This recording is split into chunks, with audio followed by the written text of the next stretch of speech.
राज्यासह नांदेड जिल्ह्यातील आपले सरकार सेवा केंद्र या प्रकल्पांतर्गत कार्यरत असलेल्या तालुका आणि जिल्हा समन्वयकांचे मागील 8 महिन्यांपासून मानधन थकले असल्याने त्यांच्यावर आर्थिक संकट ओढावले आहे। सोबतच ज्यांना आजपर्यंत नियुक्ती दिली नाही त्यांच्या कुटुंबावर उपासमारीची वेळ आली आहे।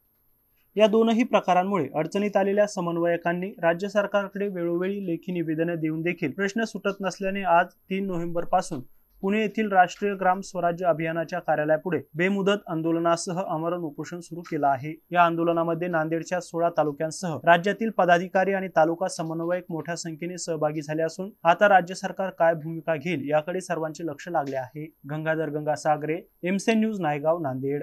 राज्यातील आपले सरकार सेवा केंद्राचे तांत्रिक तालुका व जिल्हा समन्वयक इथं राष्ट्रीय ग्राम स्वराज्य अभियान कार्यालय येथे जमलेलो आहोत। आमच्या 3 प्रकारच्या प्रमुख मागण्या आहेत। पहिली मागणी आहे की आमचं जे काही मार्च 2025 पासूनचं मानधन थकीत आहे ते त्वरित देण्यात यावं।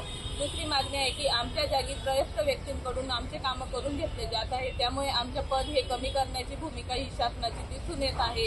त्यामुळे ते पद कमी करण्यात येऊ नये व आमचे कामं त्यांना लावण्यात येऊ नये। तिसरी गोष्ट की आमची 1 ऑक्टोबर 2025 पासून नियुक्ती नसल्याने आम्हाला पुनर्नियुक्ती देऊन आमचे 400 कुटुंबांना शासनाने न्याय देण्यात यावा।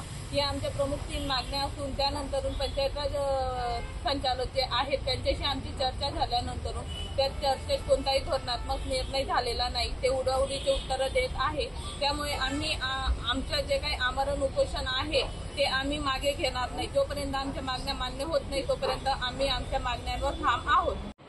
आज राज्यातून सर्व जिल्हा व्यवस्थापक व तालुका व्यवस्थापक, प्रकल्प संचालक, राष्ट्रीय ग्रामीण स्वराज्य अभियान या कार्यालय पुणे या ठिकाणी आम्ही उपोषण आंदोलनासाठी उपस्थित राहिलो आहे। आमच्या महत्त्वाच्या मागण्या अशा आहेत की गेल्या 8 महिन्यापासून आम्हाला मानधन मिळालेलं नाही आहे। त्यानंतर दुसरी आमची मागणी महत्त्वाची अशी आहे की आमच्या ठिकाणी त्रयत्र एखादी यंत्रणा आणून त्या ठिकाणी आमची कामं त्या लोकांना सांगितली जातात आणि त्या ठिकाणी आमचा जॉब लॅप्स करण्या किंवा आमचं पद कॅन्सल करण्याचा एक प्रयत्न होत आहे। अतिशय महत्त्वाचा विषय फक्त असा आहे की यामध्ये सकाळपासून या कार्यालयामध्ये ज्या 2 वेळा मीटिंग आमच्या झाल्या यामध्ये कोणत्याच पद्धतीच्या मागण्या आमच्या मान्य करण्यात आलेल्या नाहीत। आमच्या या प्रमुख 2 मागण्या आहेत, ह्या मागण्या पूर्ण झाल्याशिवाय आम्ही या ठिकाणी उठणार नाही।